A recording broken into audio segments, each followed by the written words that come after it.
where the aim is to educate, empower and equip you with the knowledge that you need to live your healthiest life. Today we're talking all about art therapy for children, and we're with a special guest called Abigail Hazel.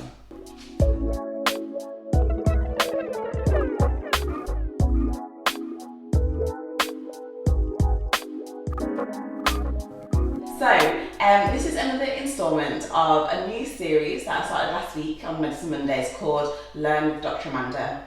As doctors, a lot of people think that we know everything, but actually we don't, and we rely on lots of our other colleagues in different areas to learn from, as well as our patients. And so I'm going to be learning some new things with people in different fields of work, and today is another example of that. And we've been talking this month, all about stress. It's Stress Awareness Month, the month of April, all across the world. And last week we spoke about stress in children, but I wanted to give some more practical advice on how we can kind of help our children. And that's why I brought in my lovely guest here, Abby Hazel, and she is an art therapist who actually works with people of all ages, but currently is working in a school from ages 3 to about 13. Yeah. Okay, brilliant. So me and Abby, we've been sitting down talking just before we started this, and actually I was saying that I don't know that much about art therapy. I refer my patients to therapy, to counselling, but I don't really know what happens once you get there. And so I'm trying to educate myself a bit more, learn some more about it, and hopefully you can learn as well and find out how you can get in touch with the art therapist if it's something that you need. So I have put together a few questions to ask you, but because it's an area that I don't know much about, if there's anything that you feel like I should know, my viewers should know, just share and let us know. Alright. So the most obvious question, first of all, is tell us a bit about yourself. What do you do? Okay, so I am a qualified art therapist, as you said. Currently working in a school, but also with a therapy service that offers art therapy, drama therapy, other kinds of therapies. So when I'm at the school, it is with children aged like 3 to about 13, as I said.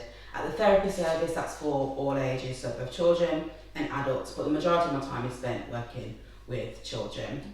And as an art therapist, as you can kind of tell by the title, we use art materials in our sessions.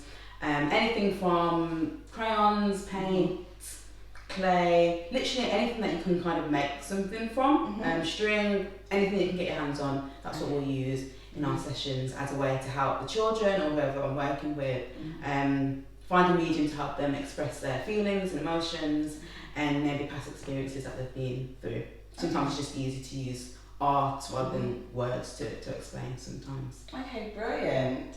And I wanted to say, I've known Abby I feel like the whole of my life. Yeah. Well, actually I'm not older, so the whole of your life. And Abby's always been an amazing artist, and I've been watching her as she's grown up, and your artwork is beautiful, and so I can just imagine what you can facilitate for your clients, the artwork that they can do as well to help them express themselves. And so I understand that you work with all ages, but I was just wondering, in particular, what kind of children come to your service?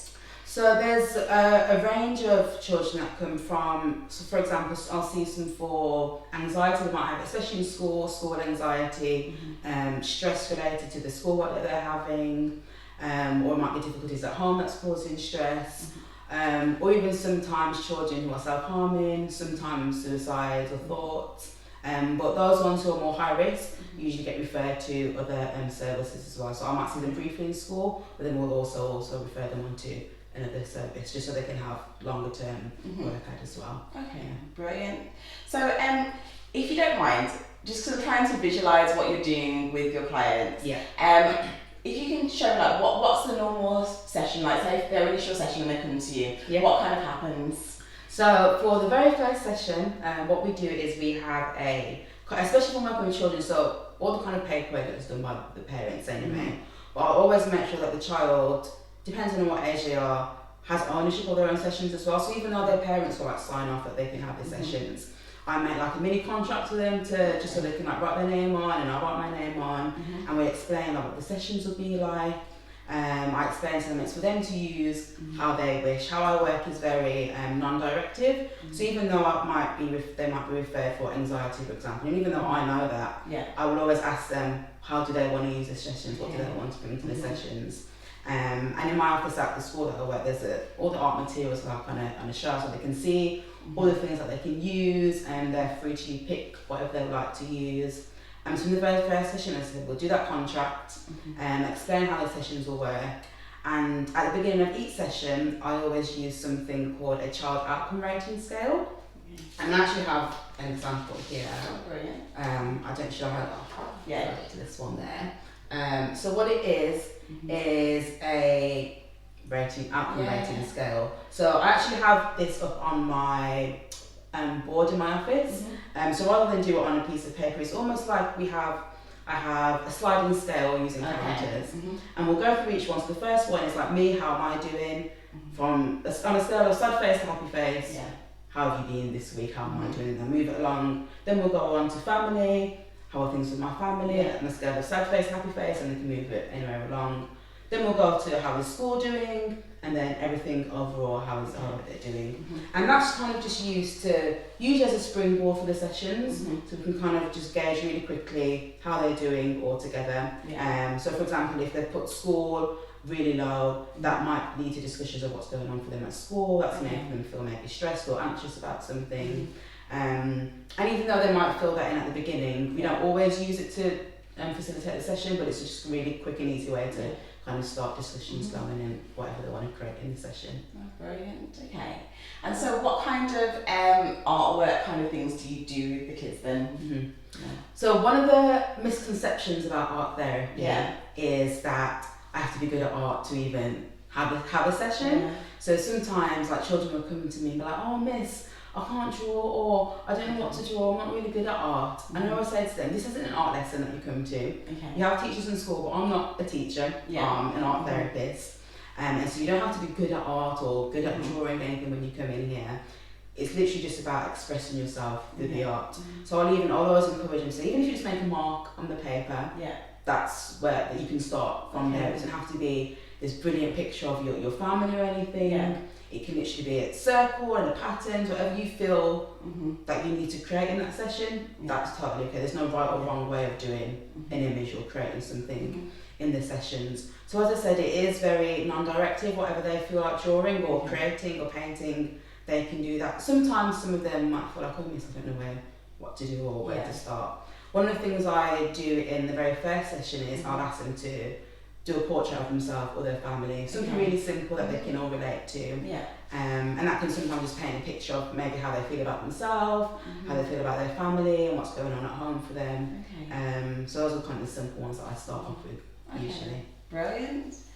The thing is, I feel like, especially when you're working with those younger ages, what I can imagine is that communication with words is quite difficult. You know, I think it's hard for adults sometimes to express themselves in words, let alone a child that's still trying to get to grip with things, especially children that are still getting to grip with language.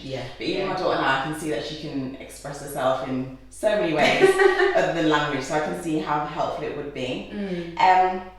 So just for a stressed child in particular, how does art therapy help them? Is it that, could you say about how they can express themselves a bit more? Do you ever do things with them to try and relieve stress? Like how can art therapy help that kind of child?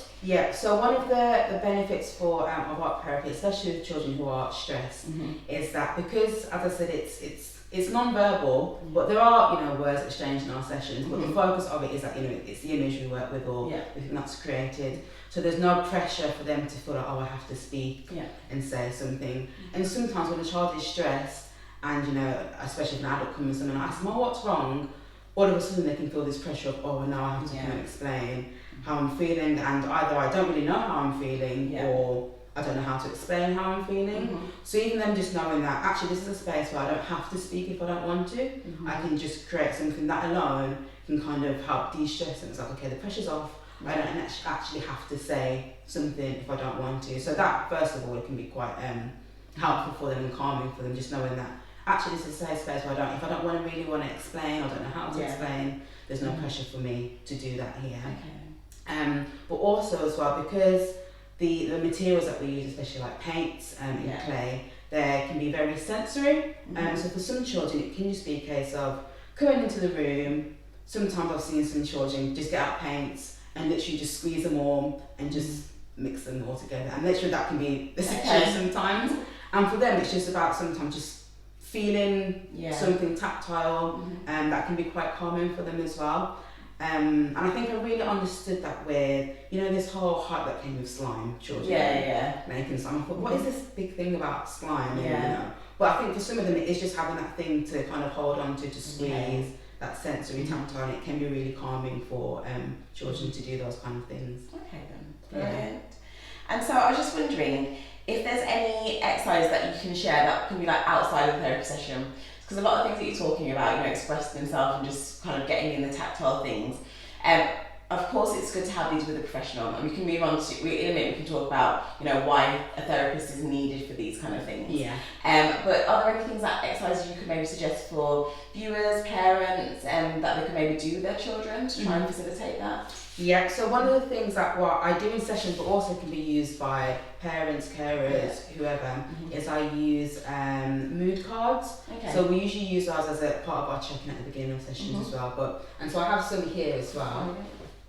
And they're literally just cards, you can get them off Amazon or whatever. And I'll have different ones for different age groups as well, you can have if you want. So they'll say things like hate, anger, hope. And usually I'll like spread them out on the table and ask them to just kind of pick which one they're feeling today. And I think in the same way that parents usually use like picture cards, you know, when a child is really young to learn the alphabet or to learn different words, these can really help with emotional literacy as well, just to kind of pick out, oh yeah, this is the kind of feeling that I might have or that I currently am feeling. So this can be a really helpful way of communicating those different feelings. Especially if they can't find the word in their head. But as soon as they see it, it's like, oh yeah. Or if they see a picture, that's the face that I'm feeling, or this is the bit I have another one with like animals making different faces. Like, oh yeah, this is actually how I'm feeling. And so it's easy for them to kind of speak up and like, yeah, this is it. And so that's really helpful for These are really good. I'll show you some of the pictures you can see. This is like a stressed one. It says heart racing, mind whirling, thoughts overwhelming. And so even the sentences helps to, you know, okay, I can identify with that rather than finding the words. It's like when I speak a different, so I can speak Spanish, kind of. And sometimes I find it much easier to listen to the words and identify what people are saying. And if anyone is like, you know, speaks the language the way that I do, not very well, sometimes it's hard to find the words, but you can often like hear them and understand them. And so that's really good, isn't it? Oh, look at this little annoyed face. And these ones as well even have questions on the back as well. So sometimes it's they'll like pick one and say, we might just end with those, okay, they've picked up, they're feeling angry or so. But if they want to kind of continue exploring that emotion, these ones have like different questions on the back that we can use in the sessions as well. But as I said, for parents, carers, you can use these to kind of facilitate those conversations with your child as well. And when you use these as well, sometimes it helps them just to feel like, okay, I can explore this in a safer way rather than just having this outright conversation. But using other tools can be really helpful for them to feel less pressured into having to say the right or the wrong thing. Oh, brilliant. And actually, I'm just looking at the back. These cards, you said there's ones for all different age groups. Cards. I'm guessing these ones for a bit older, but I'll tell you what's on the back of the stressed one. It says, what stresses you out?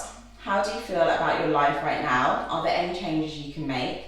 How do you manage your stress? What relaxes you? And then we like to at the end is affirmation. I think people are really big on affirmations now. I think they're really important because the words that we speak and hear, they make such a big impact. And it says, I breathe in calm, I breathe out tension, all is well. And so these are really nice cards. And where can you buy these, like on Amazon? These ones are from Amazon. And they're literally called the mood cards. Okay, I'm going to link them down below. So just check the description box, and if you like the look of them, have a little purchase.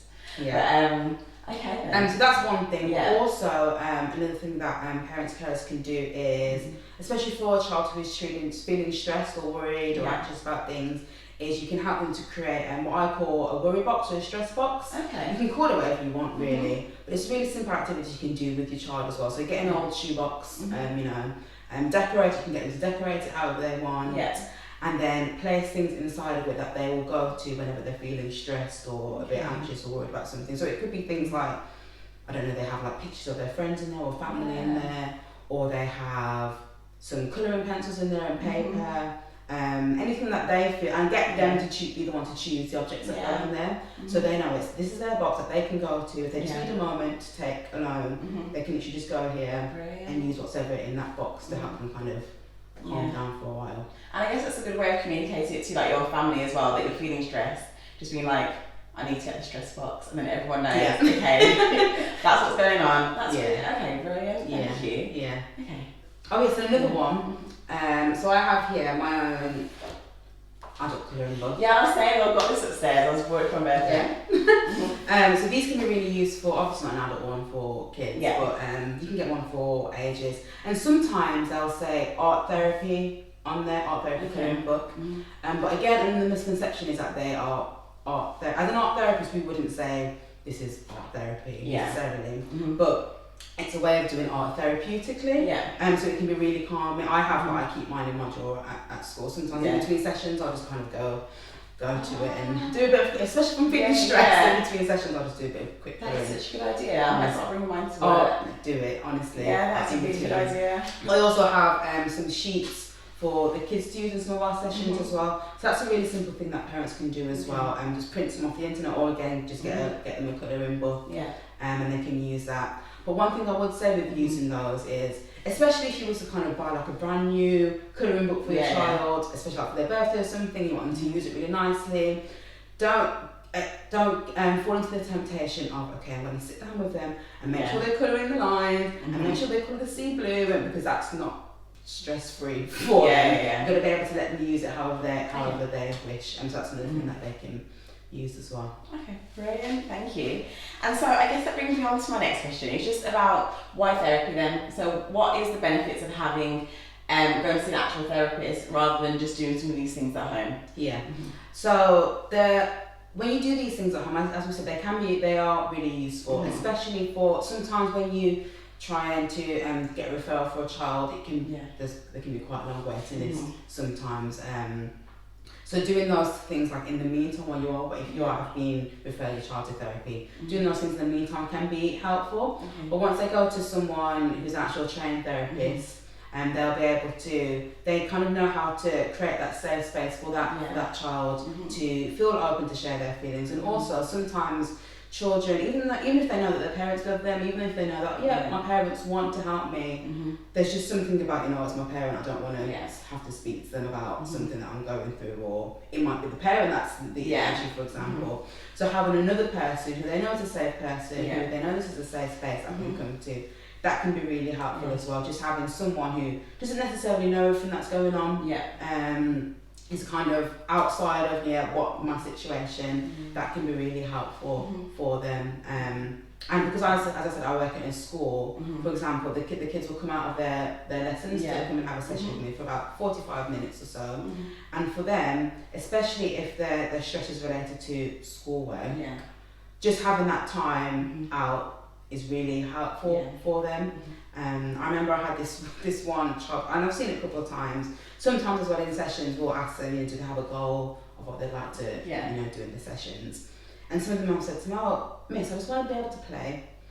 And I'm like, how do I then relate this back to the parents? Well, they come to therapy just to have a play. And some parents will think, oh yeah, they're just going to do arts and crafts, just to play a bit.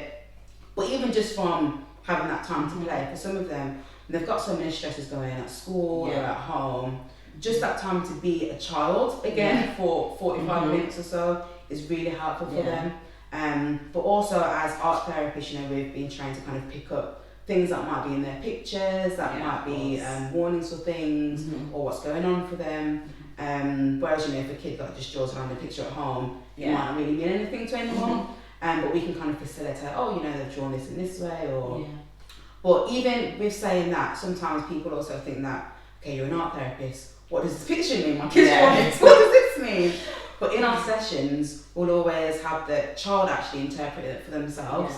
And it's not about us giving the child, this means this and this means this. It's what does this picture actually mean to this child, or what does this sculpture actually mean for the child themselves? Because everyone's different, there's not a one size fits all. Anger means red means angry, Even though there are kind of general themes, would always have to say that the child is the expert of their own experience. Because you said, red might mean anger, but then you ask them why they do it, it's like, red's my favourite colour. Exactly. Mom got some red flowers at home and I love them, so I do that, and it's like, and I thought you were angry. Of course, exactly. Makes complete sense. But like I said at the start, I do refer my patients to therapy, and I can see the benefits of therapy from my patient's experience. Also people in my personal life and my own experience having therapy before as well. I can see the benefits of it, but I didn't know very much about the different kinds and what actually happens when you go to therapy. But something that I do tell my patients, so I do have a lot of people when I say I want to refer them to therapy, they will say to me, I don't like talking to people about my feelings. I don't really like sharing like that, or I don't see the point of it. But I try and just let people know that therapy is treatment in itself. So there's some things that you might not be, something that you really do. So like people are like, I don't really take tablets, but when I've got an infection, I take antibiotics because I've got an infection that needs treating. And so often, when you're at the point where you need professional therapy, and sometimes you need therapy before you've gotten to crisis point, I think that's important to say, but often therapy is treatment in itself, and it's not like talking to Joe down the road or Sue from the shop or anything, or talk to your mum or your dad. It's a trained therapist who's there, and it's time out that's just about the person that's coming to the therapy, and that's why it's so important. So don't try and look at therapy as, you know, just kind of going somewhere and just having to talk about yourself. It's treatment. I think that's really important to kind of distinguish that, and that's why you can't just do treatment properly sometimes just by yourself at home. Often you need that, you know, safe space carved out with someone that actually knows what they're talking about as well. But yeah, thank you so much for coming onto my channel today. Thanks for having me. Yeah, honestly, it was really nice. Just the last thing, I was wondering, how can people get in touch with the art therapist? How can they access it? So one thing they can do, you can either go to your GP, if it's for children, again, if your child is a school nurse, you can go to the school nurse, or usually the pastoral care in schools will kind of know where to point parents if, you know, they want help for their children. But as I said, your doctor, the school nurse, but also even if it's like, if you know there's a specific kind of therapy that you want, for example, it's art therapy or drama therapy or any other kind of therapy, a quick like Google search into art therapy in the West Midlands or wherever you will point you to services, because sometimes, as I said, if you try to go through the NHS, you can be in quite a long waiting list. But if you kind of refer to another service that works independently, sometimes it can be quicker to get seen that way. Brilliant. And there you have it, guys. There's some more information for you to advocate for yourself. To if you feel like you or your child needs help like this, like I said, Abby doesn't just work with children, it also works with people of all ages. If you feel like you benefit from a session like this with an art therapist, have a look on Google, speak to your doctor, speak to your child's school, and take it from there. But I really hope this information is helpful. Once again, thank you so much for coming on. You're welcome. And yeah, so next week is our last instalment of Stress Awareness Month. And I'm just going to be talking about some of the things that you can do at home, especially for adults struggling with stress. So I will see you then. And if you haven't already, please subscribe, like, and share this with your family, friends, and loved ones. Okay, see you next week.